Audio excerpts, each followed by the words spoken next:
Hi, I'm Nick Sulis. I'm Adrian Onofre. And I'm Marion Boyces, and welcome to ZDAM Network, where we cover the world's latest life and health issues. Earlier this morning, we received a report about how owning a dog may in fact reduce the risk of heart disease. Based on a couple studies conducted by the American Heart Association, it's been proven that dog owners are more physically active, experience less stress, and have lower blood pressure and heart rate compared to those who don't own a dog. Correspondent Zach Stromberg is with us today to give us a little more insight on this fascinating topic. Thanks, Adrian. Since last November when I bought my dog, I've noticed an increase in my physical activity.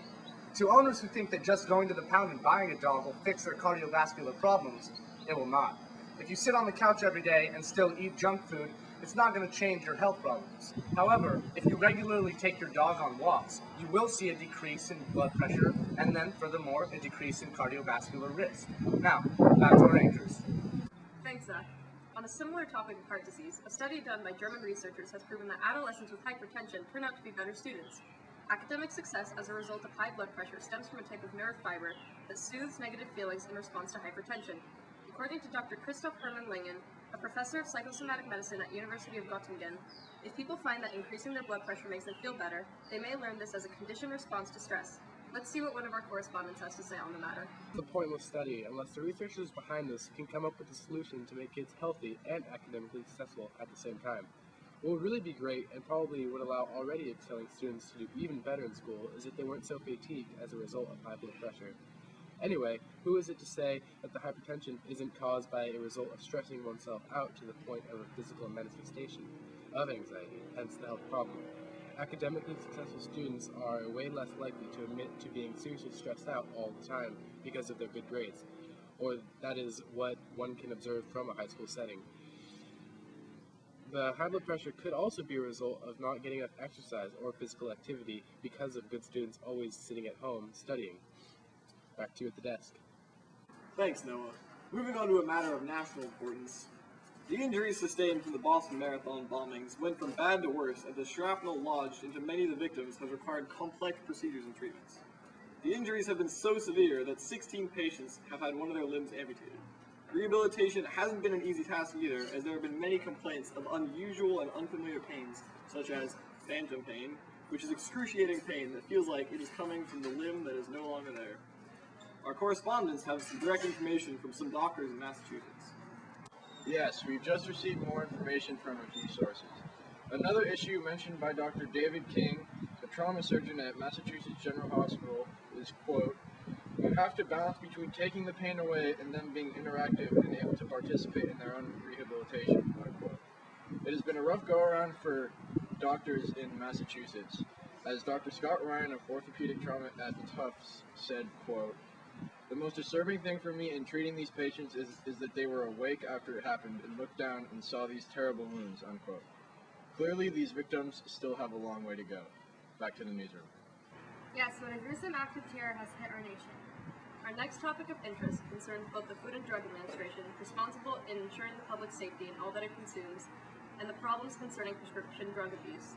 Generic brands of the narcotic painkiller OxyContin will no longer be approved by the FDA. This decision, made on April 16th, benefits OxyContin's original manufacturer economically, and is an important step in the effort to end prescription drug abuse and tampering due to the certainty of OxyContin's price rising and impending difficulty to get a hold of it. We'll find out more about the repercussions of this new ban from one of our correspondents.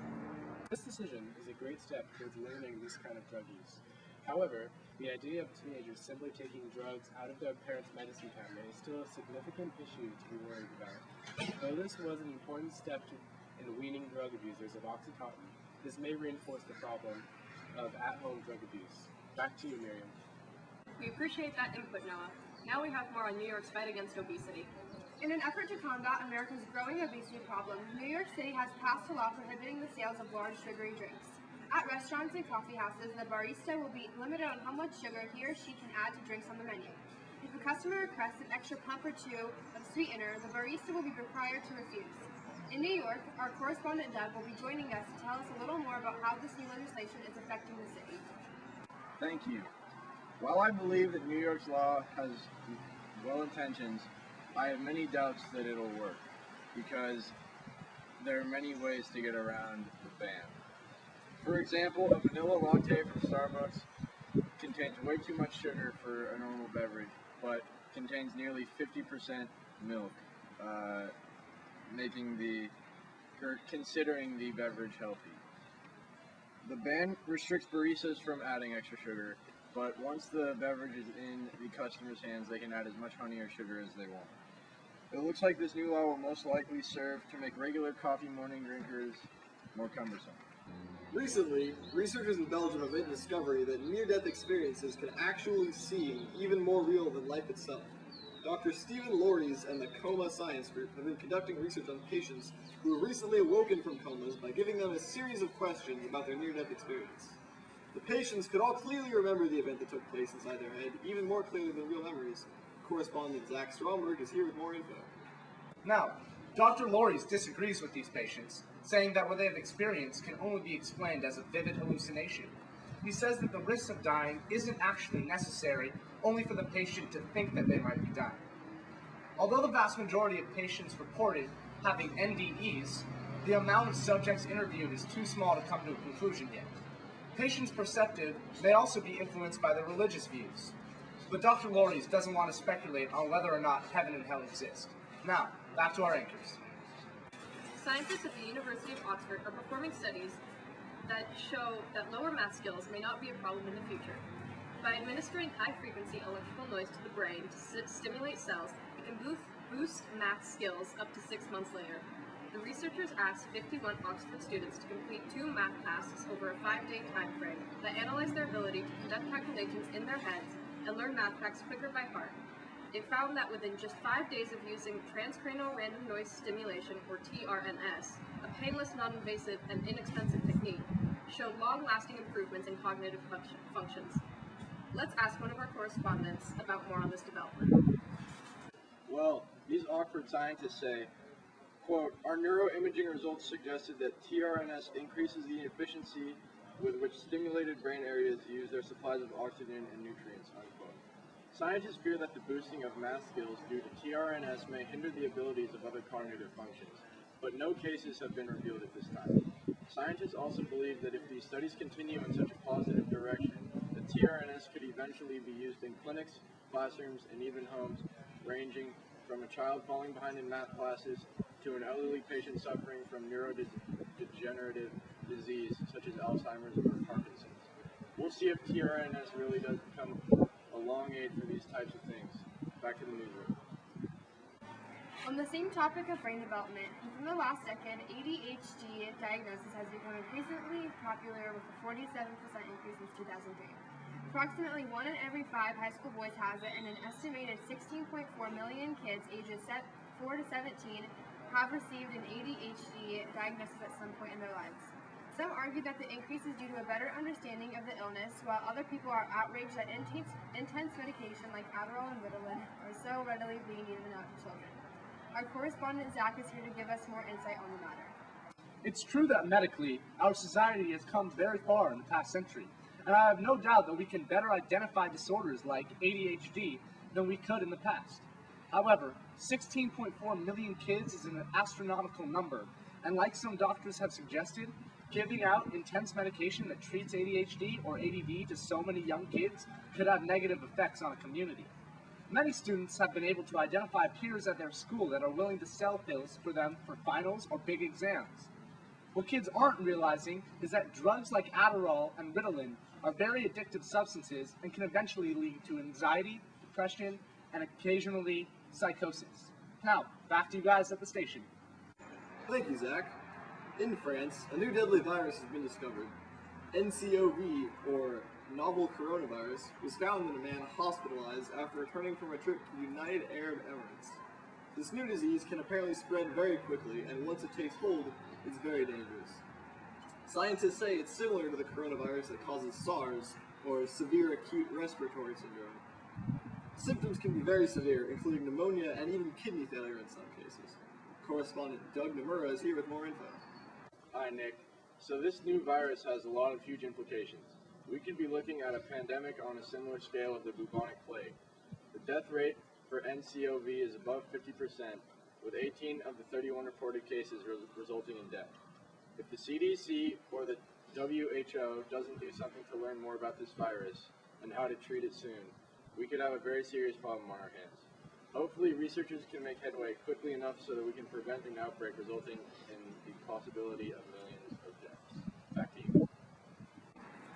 The U.S. baby was saved today by advancements in the field of 3D printing.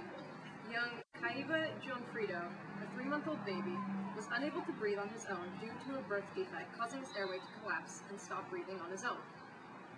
Doctors had the idea of an artificial split to replace the airway, but one had never been implanted before.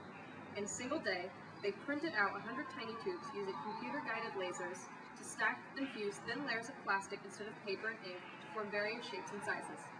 The next day, with special permission from the U.S. Food and Drug Administration, they implanted one of these tubes in Kaiba, the first time this had been done. Now Kaiba, a baby that the doctors thought wouldn't leave the hospital alive, can now breathe normally on his own. This is truly an amazing feat in the field of medicine. To be able to save a baby who couldn't breathe on his own is definitely quite an accomplishment. With very high risk with this and it being successful, doctors can finally find a new way to treat birth defects. Back to you at the desk. We have a story now addressing the heavy emphasis placed on finally making big, lasting decisions for Medicare spending. Eduardo Porter of the New York Times published his point of view on the matter, saying that the issue can be placed on the back burner for now. Economists point out the steadily declining rises in healthcare costs, as well as the current overall recession, and do not see Medicare spending as a huge issue in the government's ongoing financial decisions. Many people are divided about how we should continue to go about Medicare spending, so the calm in the healthcare budget situation will allow us plenty of time to come to a well-thought-out, definite conclusion.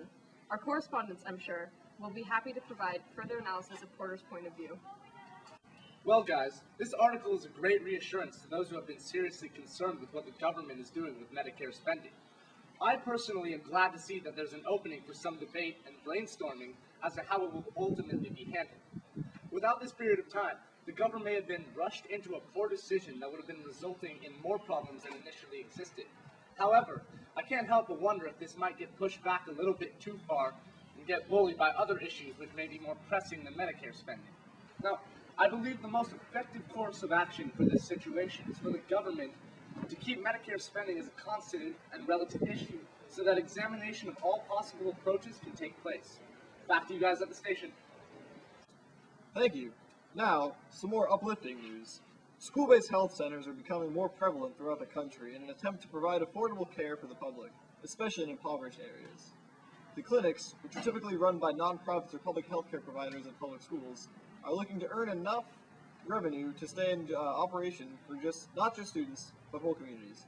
This is proving to be extremely helpful because it means affordable and accessible healthcare that a majority of the people in this country, particularly those living in lower class or impoverished areas, are struggling to get. The idea that people have to spend their time and money going elsewhere for substandard medical care instead of having access to legitimate care is terrifying. These school health clinics are exactly what many people need. This type of simple aid shouldn't be treated like something inaccessible and only possible for the privileged upper class to attain. I truly hope that these facilities can sustain themselves with adequate revenue and remain affordable for all and for more to open. Back to you. Phone applications have made many advancements and can now even prevent incest. A group of students at the University of Iceland have created an application that prevents Iceland citizens from accidentally dating their cousins. The award-winning application family records when you tap phones with someone who has the app. It brings up an alert if the owners of the two phones share a grandparent. The application has been downloaded over 3,700 times, and about 2/3 of the country has accessed the database at least once, making it a very common application. Although use of this application seems a bit impractical in the United States, it is a helpful tool in small countries such as Iceland. Maybe we can apply it in certain states with small populations.